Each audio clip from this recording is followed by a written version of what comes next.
Hello students, welcome to class 8th and today we are starting the topic architecture of the chapter changes in colonial art. So here we go for the topic architecture कि architecture जो है उसमें क्या क्या changes आए British या colonial rule के आने से. The consolidation of the power by the British in the 19th century. जब ब्रिटिश पावर यहाँ पर consolidate हुई, यहाँ पर ब्रिटिश पावर ने अपने पैर फैलाने स्टार्ट किए. Considerable impact on Indian architectural style. तो कंसीडरेबल इम्पैक्ट पड़ा इंडियन आर्किटेक्चरल स्टाइल पर. The architecture of the colonial period. Colonial period की जो आर्किटेक्चर थी varied from early attempts at institutional civic and utilitarian buildings. Architecture colonial period की बहुत सारे attempts उसमें देखे गए. सिविक यूटिलिटेरियन बिल्डिंग्स पर अटेम्प्ट किए गए. The British constructed monumental buildings. British ने मोन्यूमेंटल बिल्डिंग्स बनाई. प्राइमरली पहले तो उन्होंने अपने एम्पायर यानी ब्रिटिश एम्पायर की ग्लोरी को दिखाने के लिए बिल्डिंग्स को बनाया. The Chhatrapati Shivaji terminus. उसके बाद Chhatrapati Shivaji terminus, Elephanta caves, the first railway line that was laid between Mumbai and Thane which is still in use are the heritage site of Mumbai. Chhatrapati Shivaji terminus, Elephanta caves और फर्स्ट रेलवे लाइन, ये फर्स्ट लेड सबसे पहले मुंबई और थाने में जो सबसे पहले रेलवे लाइन डली वो आज भी हेरिटेज साइट में आती है और मुंबई के हेरिटेज साइट में से यूज़ किया गया. The terminus is a part of legacy. Terminus क्या था? ये एक लीगेसी का एक पार्ट था, लॉर्ड कर्जन की लीगेसी का एक part. And the first 20th century viceroy of India, जो कि lord Curzon first 20th century viceroy of India थे. Who had a passionate love for antiquity and, जो बहुत ज़्यादा जिनका पैशन था ये आर्किटेक्चर एंटिक्विटीज़ करना और बहुत सारी चीज़ों को यूज़ करना, यानी मोन्यूमेंटल आर्किटेक्चर वगैरह पर का यूज़ करना इनका पैशनेट लव था. The railway station construction begin in 1878. Railway station का जो कंस्ट्रक्शन था वो स्टार्ट हुआ 1878 में and took 10 years to complete, और उसको पूरा होने में 10 years लगे. The Chhatrapati Shivaji terminus, formerly known as the Victoria terminus, is one such edifice and it is essentially European Gothic in the style with highly pointed arches. और जितने भी highly pointed arcs थे उन सभी को यूज़ करने के लिए इसका यूज़ किया गया. और मतलब सभी जगह पर काफ़ी अच्छे जो पॉइंटेड आर्क्स थे, बहुत अच्छे आर्किटेक्चरल्स वगैरह जो हैं उनको यूज़ किया गया. The British built many grand structures in the town that they establish in India. British ने बहुत सारे ग्रैंड स्ट्रक्चर्स बनाए टाउन्स में that they establish in India, जो कि उन्होंने इंडिया में इस्टेब्लिश किए. Most of these were built in the Indo Saracenic style of architecture. और इनमें से ज़्यादातर Indo Saracenic style of architecture में बनाए गए थे, which is a combination of Hindu, Islamic and European style. ये कॉम्बिनेशन होता है Hindu Islamic combination European style का. This style combines the use of pillars and domes. इस स्टाइल में पिलर्स और डोम्स दोनों को कंबाइन कर दिया गया and pointed and rounded arches को कंबाइन कर दिया गया.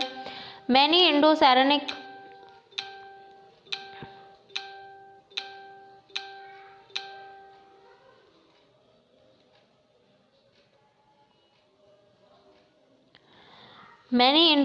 structure can still be seen in Bombay, Madras, Calcutta and other cities built during British rule. बहुत सारे इंडो सैरेमिक स्ट्रक्चर्स जो हैं वो आज भी बॉम्बे, मद्रास, कैलकाटा और भी सिटीज़ में देखे जा सकते हैं जो कि ब्रिटिश रूल में बनाए गए थे. यानी कि कॉम्बिनेशन जो है, यानी कि ब्रिटिश टाइम में हिंदू, इस्लामिक, ब्रिटिश इन सभी के कॉम्बिनेशन को मिलाकर के यूरोपियन स्टाइल्स के साथ मिलाकर के इनको यूज़ किया गया. Bombay emerge as a major commercial style. Bombay में एक बहुत ही कमर्शियल सेंटर जो 19th सेंचुरी में एमर्ज किया गया. Commercial prosperity spurred the building of grand structure in Bombay. और जो बिल्डिंग है commercial property spurred the building of grand structure in Bombay. और कमर्शियल प्रॉपर्टी जो है बिल्डिंग ऑफ ग्रैंड स्ट्रक्चर, जो भी बॉम्बे में जितने भी ग्रैंड स्ट्रक्चर्स बने हुए हैं ये सब कमर्शियल प्रॉपर्टी में आते हैं. One of these is the flora fountain. और इनमें से एक जो कि कमर्शियल में आता है वो है बॉम्बे का फ्लोरा फाउंटेन। इसे डेकोरेट किया गया है बहुत सारे स्टेचूज से। Get its name from the figure of Roman goddess Flora at its top.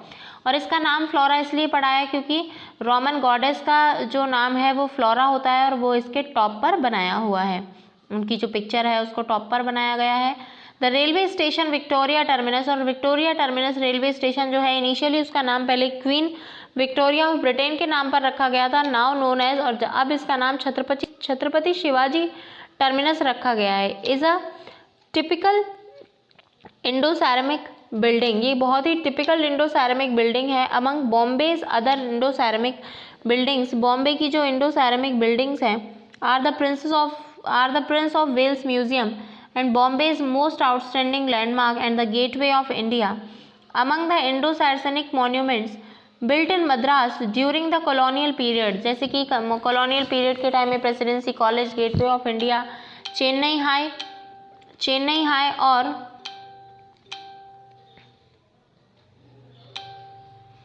Chennai high उस समय high courts and Ripon buildings, high courts और चेन्नई का हाई कोर्ट जो है रिपन बिल्डिंग है।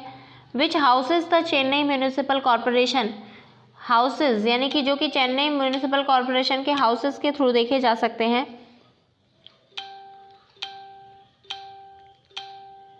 Among those built in Calcutta, इनके बीच में जो कैलकाटा में जो बिल्डिंग्स बनाई गई हैं, the Victoria Memorial and the General Post Office, ये सभी बिल्डिंग्स इसमें बनाई गई हैं। Which houses Chennai municipal corporation among those built in Calcutta and the Victoria Memorial General Post Office, ये सभी बिल्डिंग्स इसमें बनाई गई हैं। इनके नेम्स आपको सिर्फ लर्न रखने हैं कि कौन कौन से जो आर्किटेक्चरल बिल्डिंग्स हैं वो बनाई गई थी। General Post office, when you look at a work of art and painting, a sculpture, it may not be obvious that like the most other things are too is influenced by other world around it. जब आप इस art painting sculpture को देखेंगे तो ऐसा नहीं कहा जा सकता that like most other things and art too is influenced by the world around it. You may not realize that what you see also shape your own ideas. कि जो भी आपके ओन आइडियाज़ हैं उन सभी को शेप्स जो दी गई हैं। In this chapter we will look, इस चैप्टर में हमने ये देखा कि वर्ल्ड के जो विजुअल आर्ट का जो वर्ल्ड है कॉलोनियल पीरियड में वो किस तरीके से हमारी हिस्ट्री ऑफ कॉलोनिज्म और नेशनलिज्म में चेंज हुआ। तो ये हो गया हमारा chapter and in the next video we will get the question answers of this chapter. So thank you, this chapter and the previous chapter. So thank you, have a nice day.